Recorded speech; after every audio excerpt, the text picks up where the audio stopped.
Hi viewers, welcome to our channel. ప్రస్తుతం మనతో పాటు దాము బాలాజీ గారు, సీనియర్ జర్నలిస్ట్ ఉన్నారు. వారితో ఒకసారి మాట్లాడదాం. సార్ నమస్కారం.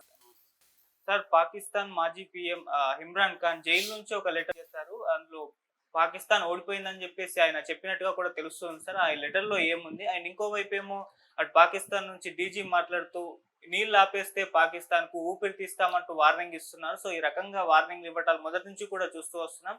సో దీనికి సంబంధించి మీరేం చెప్తారు సార్?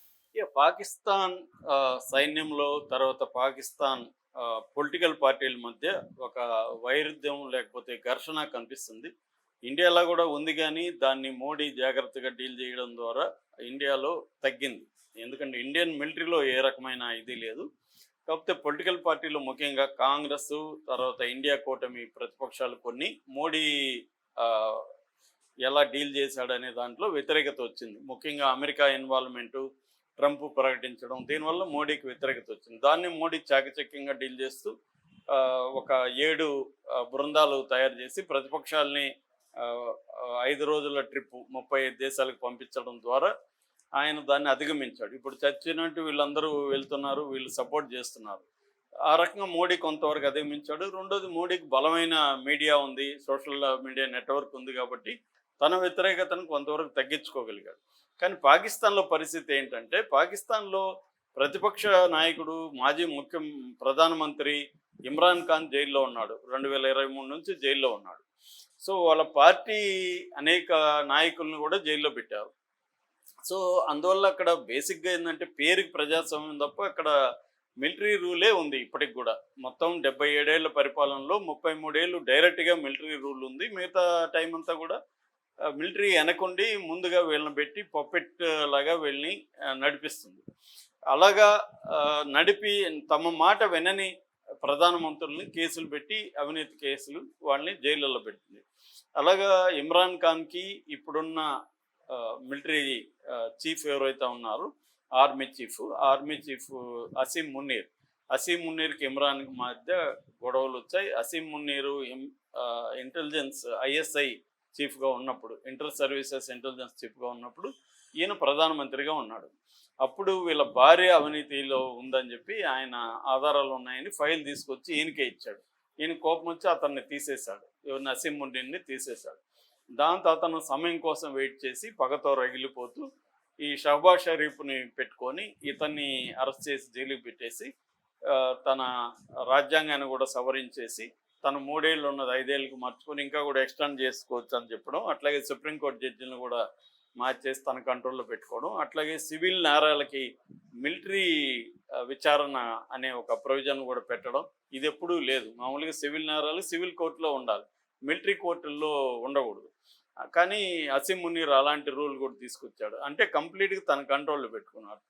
ఇప్పటి వరకు ఇమ్రాన్ ఖాన్ కూడా సపోర్ట్ చేస్తూ వచ్చాడు. ఎందుకంటే ఇది దేశ భద్రతకు సంబంధించిన విషయం కాబట్టి ఇమ్రాన్ ఖాన్ కూడా మునీర్ వ్యతిరేకమైన, షహబాజ్ షరీఫ్ వ్యతిరేకమైన భారతదేశంతో యుద్ధంలో మేము మీతోనే ఉంటామని జైలు నుంచి ప్రకటించారు. వాళ్ళ పార్టీ కూడా PTI పార్టీ మునీర్నే సపోర్ట్ చేసింది. అయితే ఇప్పుడేమైంది, మునీర్కి ఫీల్డ్ మార్షల్ బిరుదు ఇచ్చారు. ఇది 1959 తర్వాత 60 ఇయర్స్ తర్వాత ఫస్ట్ టైం ఫీల్డ్ మార్షల్ ఇవ్వడం. అప్పట్లో అయ్యూబ్ ఖాన్కి ఇచ్చారు, తర్వాత ఇతనికి ఇచ్చారు. నిజానికి అతను సాధించింది ఏమీ లేదు. ఇండియాతో వారిలో వాళ్ళు నష్టాలు ఎక్కువ చూశారు తప్ప వాళ్ళు ఇండియా మీద సాధించిన విజయం ఏమీ లేదు. కానీ అతను విజయం సాధించినట్టుగా చెప్పుకుంటూ ఫీల్డ్ మార్షల్, నిజానికి ఫీల్డ్ మార్షల్ అని చెప్పాలి అతన్ని, కానీ ఫీల్డ్ మార్షల్ అని చెప్పుకుంటున్నారు. ఈ నేపథ్యంలో పాకిస్తాన్లో కూడా వ్యతిరేకత వచ్చింది. అతను ఫీల్డ్ మార్షల్ బిరుదు ఎందుకు ఇచ్చారు, ఏం సాధించామని ఇచ్చారని. ఈ నేపథ్యంలో ఇమ్రాన్ ఖాన్ జైలు నుంచి ఒక ప్రకటన ఇచ్చాడు. ఆ ప్రకటన ఇప్పుడు ప్రపంచవ్యాప్తంగా వైరల్ అవుతుంది. అదేంటంటే ఆయనకి ఫీల్డ్ మార్షల్ కాదు, రాజు అని బిరుదు ఇచ్చి ఉండాలి, కింగ్ అని ఇచ్చి ఉండాలి. ఎందుకంటే ఇది ఆటవిక రాజ్యం, ఆటవిక రాజ్యంలో ఒకడే రాజు ఉంటాడు. కాబట్టి ఇతనే ఇప్పుడు ఆటవిక రాజు, కాబట్టి ఇతనికి ఇచ్చారు. యాక్చువల్గా పాకిస్తాన్ ఓడిపోయింది, ఇండియా కాదు ఓడిపోయింది, మనం ఓడిపోయినాం, మన ఓటమికి ఇతనే కారణం అని కూడా అతను చెబుతున్నాడు. అంటే ఇది ఫస్ట్ టైము. ఇప్పటి వరకు పాకిస్తాన్లో ఎవరు కూడా మేము ఓడిపోయామని చెప్పుకోలేదు. మేము గెలిచామని వాళ్ళు పండగ చేసుకున్నారు, తర్వాత థ్యాంక్స్ గివింగ్ డే జరిపారు, ఊరేగింపులు జరిపారు, అన్నీ జరిపారు. అట్లాంటిది ఫస్ట్ టైం ఒక మాజీ ప్రధానమంత్రి పాకిస్తాన్ ఓడిపోయిందని చెప్పడం వల్ల ఇది సంచలనంగా మారింది. సో అదే కాకుండా అతను జైల్లో తనని ఎంత ఇబ్బందులు పెడుతున్నారనే విషయాన్ని కూడా అతను బయటికి తీసుకొచ్చాడు. నాకు వైద్యుడు ఉండట్లేదు, నాకు ఆరోగ్యం బాగాలేదు, నాకు మా వాళ్ళతో కలిసే అవకాశం ములాఖాత్ ఇప్పించట్లేదు, నన్ను మానసికంగా వేధిస్తున్నారు అనేది ఆయన చెప్పాడు. ఆల్రెడీ ఆయన మీద లైంగిక అత్యాచారం జరిగిందని, తర్వాత ఆయనకు మెల్లమెల్లగా స్లో పాయిజన్ ఇస్తున్నారని, ఇవన్నీ కూడా వార్తలు వచ్చాయి. ఆయన్ని చంపడానికి ప్రయత్నిస్తున్నారని వార్తలు వచ్చాయి. అట్లాగే ఆయన్ని ఒక సి సెల్ అంటారు దాన్ని, అంటే సి క్లాస్, మామూలుగా ఏ క్లాసు బి క్లాస్ కాకుండా సి క్లాస్లో ఈయన్ని పెట్టారని, అక్కడ ఏ రకమైన సౌకర్యాలు లేవని, ఆయనకి ప్రాపర్ ఫుడ్ లేదు, బాగా వెయిట్ లాస్ వచ్చేసింది, మనిషి ఏజ్డ్గా కనిపిస్తున్నాడు, ఇవన్నీ వార్తలు వస్తున్నాయి. అట్లాగే వాళ్ళ ఫ్యామిలీ మెంబర్స్ని కూడా ఆయన కలపడానికి ఇది లేదు, వైద్యుల్ని పెట్టట్లేదు ఆయనకి ఆరోగ్యం చెక్ చేయడానికి, ఇవన్నీ బయటకు వచ్చాయి. ఇప్పుడు ఆయనే స్వయంగా ట్వీట్ కూడా చేశాడు.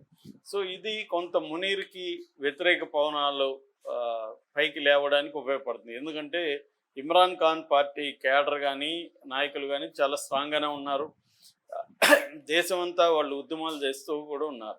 ఇతను బలంగా అణిచేశాడు. దాన్ని మునీర్కి వ్యతిరేకత బలంగా పెరగడంతో ఈ పహల్గాము అటాక్ని ప్లాన్ చేసింది మునీరే అని మనందరికి తెలుసు. సో ఇప్పుడు ఇమ్రాన్ ఖాన్ ఇలా మాట్లాడడం అనేది మునీర్కి ఖచ్చితంగా ఇబ్బందికరమైన విషయమే. ఇక రెండవది, వాళ్ళ మిలిటరీకి సంబంధించిన ఒక PR network, public relation network ఉంటుంది, దాన్ని డీజీ అహ్మద్ చౌదరి అతను నిన్న ఒక ప్రకటన ఇచ్చారు. అదేంటంటే, మీరు వాటర్ కానీ ఆపేస్తే మేము మీ ఊపిరి ఆపేస్తాం అని స్టేట్మెంట్ ఇచ్చాడు ఒక పబ్లిక్ ఫంక్షన్లో. అది జనమంతా కేరింతలు కొడుతున్నారు రెస్పాన్స్గా, అంటే గొప్పగా మాట్లాడని. అది నిజంగానే చేయబోతున్నారా? ఊపిరి ఆపేస్తామంటే అర్థం ఏంటి? ఏం చేయబోతున్నారు? మళ్ళీ యుద్ధం వస్తుందా? లేకపోతే మన దేశంలో అనేక ఒకేసారి ఒక 10 సిటీ 20 సిటీలలో టెర్రరిస్ట్ బాంబుల అటాక్స్ ఏమైనా ప్లాన్ చేస్తున్నారా? ఎందుకంటే స్లీపర్ సెల్స్ బలంగానే ఉన్నాయి. నిన్న కూడా ఇక్కడ సిరాజ్ అండ్ సమీర్ అని ఇద్దరిని అరెస్ట్ చేశారు, ఢిల్లీలో ఇద్దరిని అరెస్ట్ చేశారు స్లీపర్ సెల్ వాళ్ళని.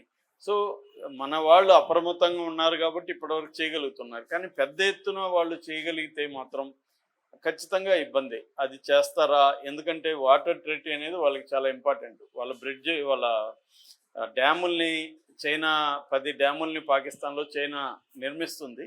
అందులో 2-3 డ్యాముల్ని ఇప్పుడు వేగంగా నిర్మించడానికి చేస్తుంది. ఎంత వేగంగా చేసినా ఒక 1 ఇయర్ అన్న పడుతుంది. ఈ 1 ఇయర్లో ఇప్పుడు ఆల్రెడీ సమ్మర్, ఇప్పుడు వాటర్ స్కార్సిటీ, మనం మొత్తంగా ఆపలేకపోయాం కానీ ఇబ్బంది అయితే పెట్టగలం. స్టోరేజ్ చేసి సడన్గా వదలడం, లేకపోతే వాటర్ని ఆపేయడం, ఇలాంటివి చేయడం. అట్లాగే ఈ వాటర్ దీనికి సంబంధించిన ఇన్ఫర్మేషన్ని షేర్ చేసుకోకపోవడం, వాళ్ళ ఇంజనీర్ని అలో చేయకపోవడం, ఇలాగ రకరకాలుగా అయితే ఇబ్బందులు పెట్టచ్చు.